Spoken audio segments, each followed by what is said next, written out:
Anda masih di Ainyu Sore pemirsa, jelang penutupan pelayanan penyeberangan, antrian kendaraan menuju pelabuhan Gilimanuk mulai terurai.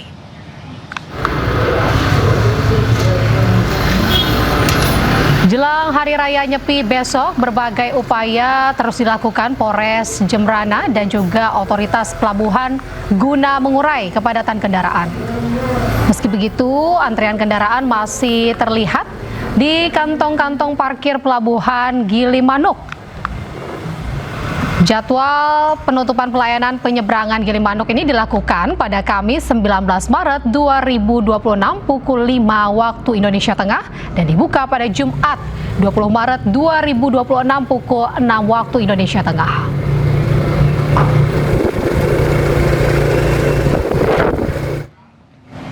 Dua hari jelang Lebaran, pemudik sepeda motor ramai di Pelabuhan Ciwandan, Cilegon, Banten.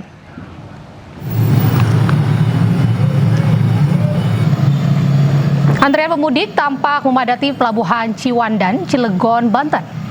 Mereka antre untuk memasuki kapal yang menyeberang ke Pulau Sumatera. Tercatat ada 13.000 kendaraan sepeda motor dan 12.000 unit truk yang telah diseberangkan ke Pulau Sumatera.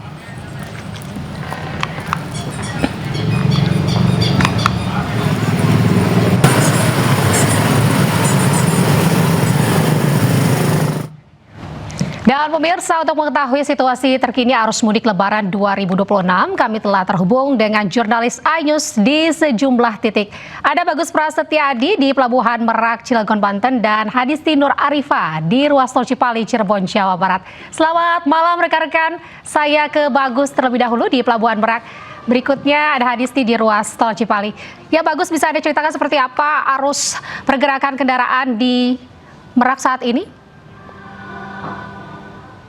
Baik, Anita dan juga pemirsa, dapat kami informasikan terkait untuk arus puncak mudik di Pelabuhan Merak, Banten, di mana untuk malam ini sudah mulai ada peningkatan volume kendaraan yang akan menyeberang ke Pelabuhan Bakahuni, Lampung, di mana tepat di belakang saya sudah mulai para kendaraan pribadi untuk mengisi kantong-kantong parkir yang disediakan oleh PT ASDP sendiri, di mana mereka sedang menunggu kapal, Anita dan pemirsa, di mana untuk kapal sendiri memang ada waktunya, Anita, di mana untuk bongkar muat kapal sendiri membutuhkan waktu selama 1 jam 15 menit dan juga tergantung faktor-faktor lainnya seperti cuaca, ombak, dan juga antrian kapal. Menurut data dari ASDP sendiri, ASDP sudah menyiapkan 50 kapal per hari ini yang akan beroperasi selama 24 jam di dermaga eksekutif dan maupun di dermaga reguler yang memiliki sebanyak 7 dermaga di Pelabuhan Merak.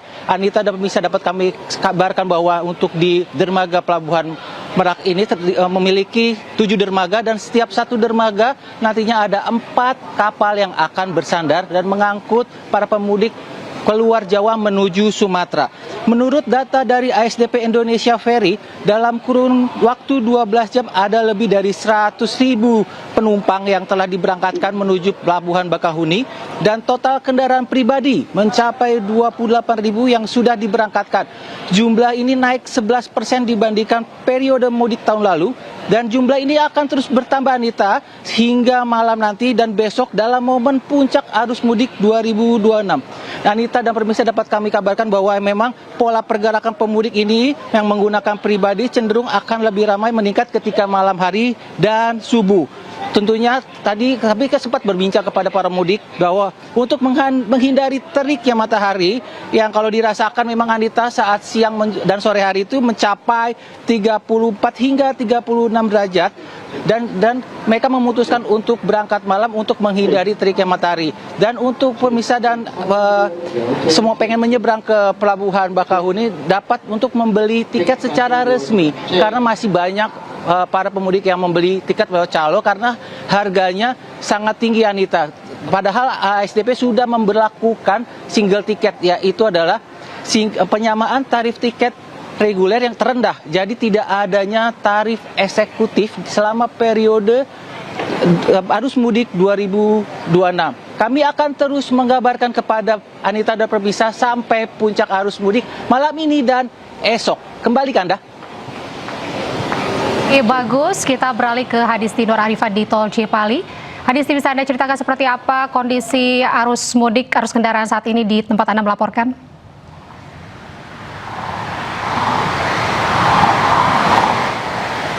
Ya, selamat malam Anita dan juga pemirsa. Untuk situasi terkini di ruas tol Cikopo Palimanan atau Cipali sudah terjadi peningkatan volume kendaraan. Berdasarkan data atau informasi yang kami terima dari pengelola tol Cipali menyebutkan untuk hari ini tercatat lebih dari 92.000 kendaraan yang melintas di ruas tol Cipali menuju ke sejumlah wilayah baik itu Jawa Barat, Jawa Tengah dan terjauh Jawa Timur. Jumlah atau angka ini mengartikan atau menunjukkan sudah terjadi peningkatan mencapai 88% jika dibandingkan dari hari sebelumnya. Untuk malam hari ini memang diprediksi menjadi puncak arus mudik, sehingga untuk rekayasa lalu lintas pun juga sudah diterapkan, yakni one way atau satu arah yang sudah berlaku atau diterapkan sejak dari pagi hingga malam hari ini. Dan rekayasa lalu lintas ini juga terpantau efektif karena sejak dari pagi hingga malam hari di ruas tol Cipali ini tidak terlihat ketersendatan ataupun juga kemacetan yang berarti. Namun tetap pada hari ini sudah terjadi peningkatan volume kendaraan, namun kalau untuk lalu lintas masih terlihat dapat melaju secara normal atau lancar, yang mana pengendara masih dapat melaju hingga batas kecepatan maksimal yakni mencapai 100 km per jam. Dan dari pantauan saya di lapangan, mayoritas kendaraan berasal dari wilayah DKI Jakarta yang ditandai oleh plat nomor kendaraan berasal dari daerah Jakarta dan juga sekitarnya. Kemudian juga didominasi oleh pemudik tentunya yang menuju ke kampung halaman ke sejumlah wilayah ke arah timur Jawa, ditandai atau yang menjadi ciri khas ini adalah barang angkutan yang terlihat diletakkan di atas kap kendaraan. Kemudian terlihat juga sejumlah bus yang mengangkut penumpang dari arah Jakarta, dan sesekali truk sumbu 3 atau truk muatan besar ini masih terlihat melintas meskipun sudah diberlakukan aturan atau pembatasan operasional terhadap truk tersebut hingga 29 Maret. Kemudian tadi Anita dan juga pemirsa, dari pantauan saya dan tim di lapangan juga melihat tingginya volume kendaraan. Ini membuat sejumlah pengendara juga banyak yang sudah berhenti di bahu jalan. Tentu ini menjadi perhatian dan juga dihimbau pastinya kepada pengendara agar tidak berhenti di bahu jalan, karena pasti ini akan berbahaya bagi pengemudi itu sendiri maupun juga pengemudi lain. Dan diharapkan atau dihimbau berhenti di rest area dengan aturan yang diberlakukan, yakni maksimal durasi 30 menit agar dapat bergantian dengan pengemudi lain sehingga tidak terjadi penumpukan kendaraan di rest area. Kembali ke Anda, Anita. Baik, terima kasih Hadisti dan juga Bagus. Terjadi peningkatan kendaraan ya, baik di Pelabuhan Merak Banten maupun di Tol Cipali, Jawa Barat. Terima kasih rekan-rekan, selamat bertugas kembali. Salam sehat selalu untuk Anda. Ya pemirsa, seorang pemudik di Ciwandan, Cilegon, Banten mendadak lemas saat didatangi petugas. Dirinya mengaku ibunya meninggal dunia di kampung halaman sebelum ia sampai.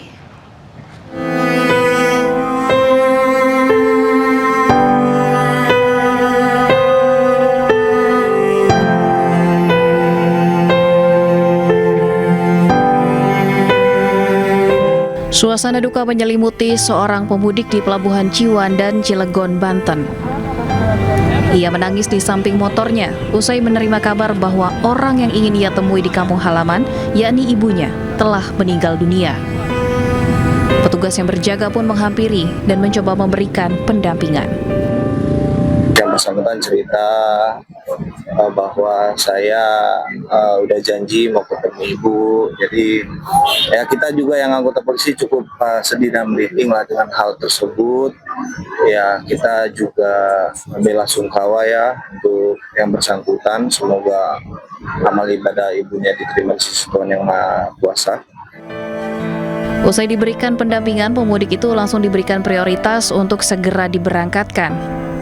Dengan harapan ia segera bisa bertemu dengan ibunya meski dalam kondisi yang berbeda. Dari Cilegon, Banten, Iskandar Nasution, iNews melaporkan. Pemirsa, rekayasa lalu lintas atau one way nasional pada arus mudik Lebaran resmi diberlakukan dari gerbang tol Cikampek Utama kilometer 70 hingga gerbang tol Kali Kangkung kilometer 414 tol Trans Jawa. 2, 1.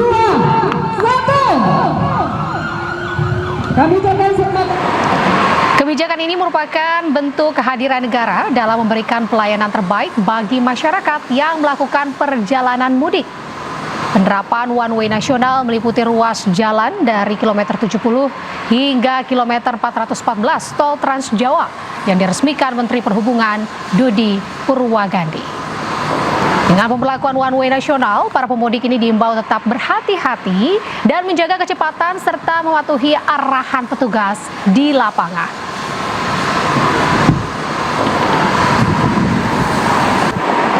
Hari ini atau siang ini secara resmi kita melakukan rekayasa lalu lintas, yaitu pemberlakuan one way secara nasional, di mana one way secara nasional akan meliputi ruas jalan dari kilometer 70 sampai dengan kilometer 414. Kalau sebelumnya rekayasa lalu lintas adalah rekayasa one way lokal sepenggal, di mana dari kilometer. Anda kembali di iNews Sore pemirsa. Polda Metro Jaya menampilkan wajah para terduga pelaku penyiraman air keras terhadap aktivis Kontras Andri Yunus. Polisi juga mengungkap alur CCTV sepanjang rute yang mereka lalui sebelum dan sesudah kejadian. Bahwa korban sudah keluar, kemudian mulai Direktorat Reserse Kriminal Umum Polda Metro Jaya merilis foto 2 orang terduga eksekutor penyiraman air keras terhadap aktivis Kontras Andri Yunus. 2 terduga pelaku terekam kamera pengawas saat mengendarai sepeda motor di sepanjang rute yang mereka lalui sebelum dan sesudah kejadian. Polisi menegaskan gambar tersebut merupakan rekaman asli dan tidak mengalami perubahan atau rekayasa. Dalam foto terlihat 2 pria menggunakan sepeda motor. Pengendara berada di bagian depan sementara penumpang di belakang. Diduga sebagai eksekutor yang menyiramkan cairan ke korban. Yang sudah kami mintai keterangan, kami informasikan bahwa kami sudah melakukan permintaan keterangan terhadap 15 orang saksi. Dari keterangan tersebut dan keterhubungan dengan barang bukti dengan petunjuk yang kami peroleh, baik itu di tempat kejadian perkara langsung maupun di sepanjang jalur yang diduga pelintasan dari para terduga pelaku ini. Dan kami analisis dengan satu data Polri, saat ini kami menduga, dapat kami informasikan, bahwa 2 orang yang tadi kami tunjukkan tersebut, dari satu data Polri ini, satu inisial BHC, 2 inisial MAK. Namun demikian, dari hasil penyelidikan kami tidak menutup kemungkinan juga ini pelaku dapat diduga lebih dari 4. Dan Puspom TNI Mayor Jenderal TNI Yusri Nuryanto menyampaikan pihaknya telah menangkap 4 pelaku yang diduga melakukan penyiraman air keras kepada aktivis Kontras Andri Yunus. Yusri juga menyebut keempat pelaku ini merupakan oknum TNI berpangkat perwira dan kapten. Pertanyaan yang pertama, jadi kami sampaikan bahwa keempat yang diduga pelaku ini semuanya anggota dari Denma Bais TNI. Ya, jadi bukan dari satuan mana-mana tapi dari Denma Bais TNI. Kemudian terkait tadi masalah isu ada target lain, nanti kita akan kembangkan pada saat proses penyidikan. Ya, jadi sekarang kita nggak berani menyimpulkan nih ini ya. Nah, kemudian masalah yang diduga status ya, status. Jadi kan kalau dalam peradilan itu kan ada azas praduga tak bersalah ya. Gitu. Jadi itu kita terapkan Mas. Jadi kalau memang nanti dia memang betul sebagai pelakunya ya, dia akan ditetapkan sebagai tersangka. Sejumlah aktivis menganggap penyiraman air keras terhadap aktivis Kontras Andri Yunus ini sebagai ancaman serius. Mereka menyoroti adanya dugaan aktor di balik layar atau invisible hands dalam kasus ini. dua pelaku itu dia tidak bertindak sendirian. This is part of organized crime, bagian dari kejahatan yang direncanakan. Pertanyaannya adalah, siapa yang merencanakan ini? Mesti ada apa yang disebut invisible hands, aktor intelektualis. Siapa aktor intelektualisnya? Siapa invisible hands-nya? Nah, kalau polisi hanya menyelidiki dua orang pelaku di lapangan tanpa membongkar jejaring ini, konspirasi ini, ya, kita tidak akan mendapatkan keadilan. Kita tidak akan mendapatkan penyusutan yang tuntas hal ini. Jadi yang disebut invisible hands itu mutlak mesti dibongkar. Pemirsa, MS Peduli kembali menunjukkan komitmen sosialnya dengan menyalurkan bantuan zakat, infak, dan sedekah serta dukungan bagi tenaga honorer di wilayah Kecamatan Menteng, Jakarta Pusat. Program ini mendapat apresiasi dari pihak kecamatan karena dinilai memberikan manfaat nyata dan berkelanjutan bagi masyarakat. MNC Peduli kembali memberikan bantuan sosial bagi masyarakat. Kali ini bantuan yang diberikan meliputi penyaluran zakat, infak, dan sodakoh, serta bantuan sembako bagi tenaga honorer di lingkungan Kecamatan Menteng, Jakarta Pusat. Bantuan tersebut diapresiasi Camat Menteng karena sangat membantu dalam meningkatkan kesejahteraan tenaga honorer, serta mendukung target pengumpulan ZIS di wilayahnya. Bantuan untuk tenaga honorer akan didistribusikan kepada para pekerja non-PNS yang bertugas di lingkungan Kecamatan Menteng. Alhamdulillah, terima kasih banyak pada MNC Peduli karena memang bantuan ini secara rutin kami terima ya dari tahun ke tahun, terutama untuk JIS dan bantuan untuk tenaga-tenaga honorer yang ada di jajaran Kecamatan Menteng. Bantuan yang diberikan MNC Peduli ini merupakan bagian dari rangkaian program Ramadan yang bertujuan untuk berbagi kebahagiaan serta memberikan dukungan kepada masyarakat yang membutuhkan. Dari Jakarta, Abdul Aziz, iNews melaporkan.